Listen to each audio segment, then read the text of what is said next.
Batting বরাবরই concern, but last যখন আমরা হচ্ছে এই টিমটা গেল ওখানে কয়েকটা যেই প্লেয়ারগুলো হচ্ছে এই টিমে খেলেছে, প্লাস কিছু প্লেয়ার কিন্তু আমরা ন্যাশনাল টিমেও দেখছি তারা কিন্তু মোটামুটি উন্নতি করেছে। সোফার আমার কাছে মনে হয় এটা আসলে মেন্টালিটির দিক থেকে যদি আমরা পরিবর্তন করতে পারি, না একটা বড় স্টেজে খেলতেছি সেটা না চিন্তা করে যদি আমরা আমাদের ন্যাচারাল খেলাটা খেলি যার পোটেনশিয়াল অনুযায়ী, তখন আমার কাছে মনে হয় যে ব্যাটাররা এত বেশি স্ট্রাগল করবে না। এবং আমি বলবো যে দুবাইয়ের উইকেট বরাবরই ভালো, যদিও সারজায় খেলা হচ্ছে, ওখানে কিছু ম্যাচ আমরা দেখছি আফগানিস্তান সাউথ আফ্রিকা ছেলেদের খেলা হচ্ছে, হয়তো আমাদের ফরে আসতে হবে কারণ স্পিনটা অনেক বেশি ভালো। সো এই দিক থেকে আমরা ব্যাটাররা স্পিন ভালো খেলে, সো ডেফিনেটলি বলবো যে আমার ইচ্ছা তো এটাই থাকবে যেন ব্যাটাররা ভালো করে।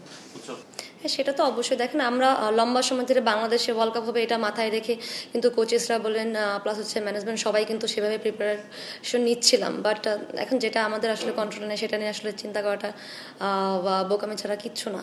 যখন আমরা শুনেছি যে না এখন ডেফিনেটলি দেখেন দুবাই আমরা কিছু প্লেয়ার যারা ছিলাম 2022-এ আমরা খেলেছি আবুধাবিতে, আবুধাবির উইকেটগুলো অনেক বেশি সুন্দর ছিল। এখন নতুন একটা সার্জা আমাদের জন্য টোটালি বলবো যে নতুন একদম ভ্যানু, বাট স্টিল দুইটা প্র্যাকটিস ম্যাচ যেহেতু আমরা খেলবো ওখান থেকে মোরালেস কিছু একটা আমরা কিন্তু আইডিয়া পাবো।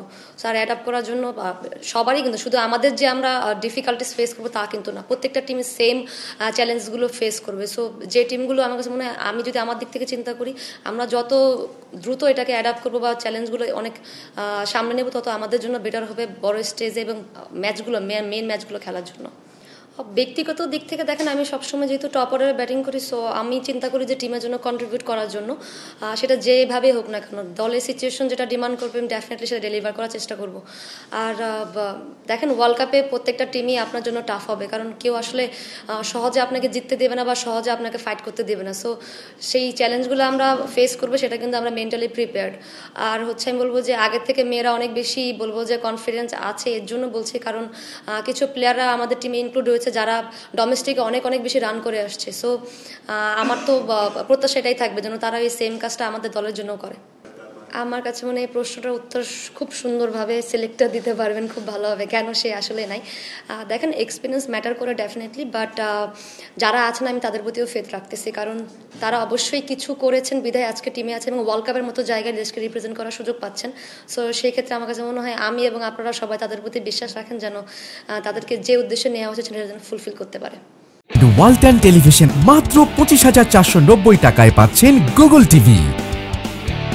প্রথমত দেখেন উনি যে প্রশ্নটা করেছেন মিডল অর্ডারের বিষয়টা, মিডল অর্ডারটাকে আরেকটু সমৃদ্ধ করার জন্য কিন্তু তাজকে ইনক্লুড করা হয়েছে, যদিও একদম এক্সপিরিয়েন্স না এবং তাকে কিন্তু প্রিমিয়ার ডিভিশন দেখে লাইক হচ্ছে সেটা ওডিআই ফর্মেট ছিল, বাট তার অ্যাপ্রোচটা ছিল ডিফারেন্ট, তার ইন্টেন্ট খুব ভালো ছিল। রিসেন্টলি যদি আপনারা ফলো আপ করে থাকেন আমাদের সিরিজগুলোতে, সেটা কিন্তু ব্যাটারদের ইন্টেন্টের অভাবেই কিন্তু অনেক সময় আমরা ম্যাচগুলোতে বড় স্কোর দাঁড় করাতে পারছি না, হয়তো বা ডিফেন্ড করতে গেলেও দেখার একটা প্রবলেম হচ্ছে বা চেস করতে গেলেও একটা প্রবলেম হচ্ছে। তো সেই ক্ষেত্র থেকে তাজকে ইনক্লুড করা হয়েছে যে ওর ইন্টেন্টগুলো অনেক ভালো, ডিফারেন্ট ওয়াইজ খেলে বা ওর প্ল্যানগুলো ডিফারেন্ট থাকে এবং বড় শট খেলতে পারে, যেন ওই জায়গাটাতে আমরা একটা প্লেয়ার পাই। এবং সেকেন্ড আরেকটা জন্য কি প্রশ্ন করলেন আপনি? নতুনদের দেখেন দিশাকে ইনক্লুড করা এটার রিজন হচ্ছে বলবো যে দিশা যে পেস বোলিং অলরাউন্ডার, ও লাস্টের ন্যাশনাল লিগটা হয়েছে সেখানে দিশা দুর্দান্ত বোলিং করেছে। সো মারুফা লম্বা সময় ধরে খেলতেছে, জাহান আপু আছেন।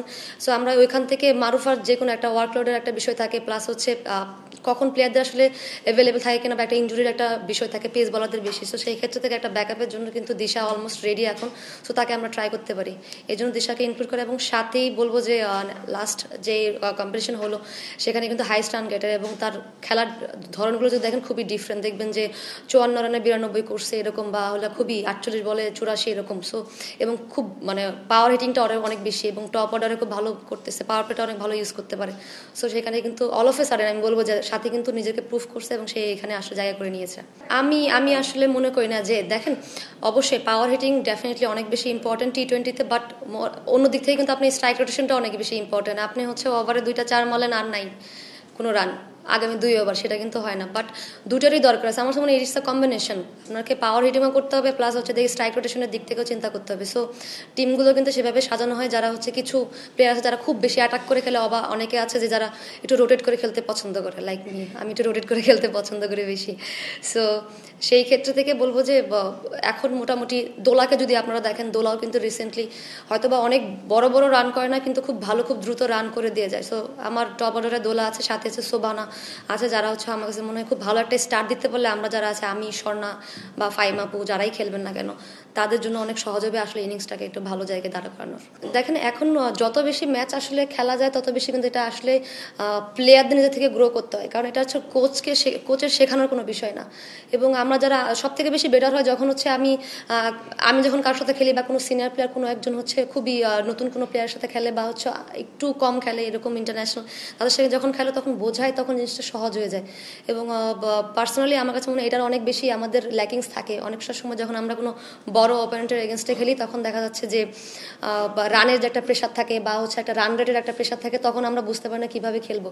এটা দেখবেন অনেক মেন্স ক্রিকেটেও হয় যে ওই মোমেন্টটাতে আপনার যত এক্সপিরিয়েন্স হন না কেন আসলে কাজ হয় না। তখন যদি একটু সাইড থেকে একটু একজন কেউ পুশ করে বা একটা কথা বলে যে না এটা হচ্ছে বা এটা করলে ভালো হয়, সো ওইটা তখন আসলে ওভারকাম করা যায়। অন দ্য মিডিল যখন যে ব্যাটিং করে না নন স্ট্রাইকার কিন্তু স্ট্রাইকারের থেকে নন স্ট্রাইকার কম প্রেশারে থাকে। সো এই স্ট্রাইকারকে কিন্তু নন স্ট্রাইকার যদি একটা বলে যে না আমরা 4 রান পার ওভারে নিলে হচ্ছে আমাদের কাভার হয়ে যায়, তখন এটাই তো নর্মাল একটা বিষয়। প্রথমে তো স্পেশাল দেখেন প্রথম ম্যাচ উইন করতে চাই, এটা হচ্ছে সব থেকে স্পেশাল আমার কাছে। মানে এটা আমার জন্য এবং পুরো টিমের জন্য একটা বড় একটা অ্যাচিভমেন্ট হবে। ডেফিনেটলি অ্যাজ এ প্লেয়ার 100তম ম্যাচ আমি এখনও যাই না, খেলতে পারবো না যদি আল্লাহ পাক সুস্থ রাখেন। ডেফিনেটলি যদি খেলি প্রথম টার্গেট তো এটাই থাকবে যেন সেটা স্মরণীয় হয়ে থাকে, স্পেশাল হয়ে থাকে সবার জন্য।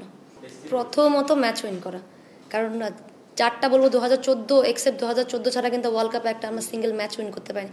ভালো ক্রিকেট খেলছি বাট আলটিমেটলি ভালো ক্রিকেট খেলার আসলে কোনো মানে না যদি আপনি ম্যাচ উইন করতে না পারেন। সো প্রথমে ম্যাচ উইন করার টার্গেট থাকবে। এবং সেকেন্ড হচ্ছে যখন আমরা এই ফ্লোটা পাবো, আমার কাছে মনে হয় আমাদের যে টিম এই ফ্লোতে অবশ্যই সেমিফাইনাল কে না খেলতে চাই। সো আমাদের টার্গেট থাকবে সেভাবেই। এবং আমরা জানি যে আমাদের ক্রিকেটটা যদি আমরা এক ধাপ এগিয়ে নিতে চাই তাহলে ওয়ার্ল্ড কাপের মতো বড় স্টেজ আর হতে পারে না।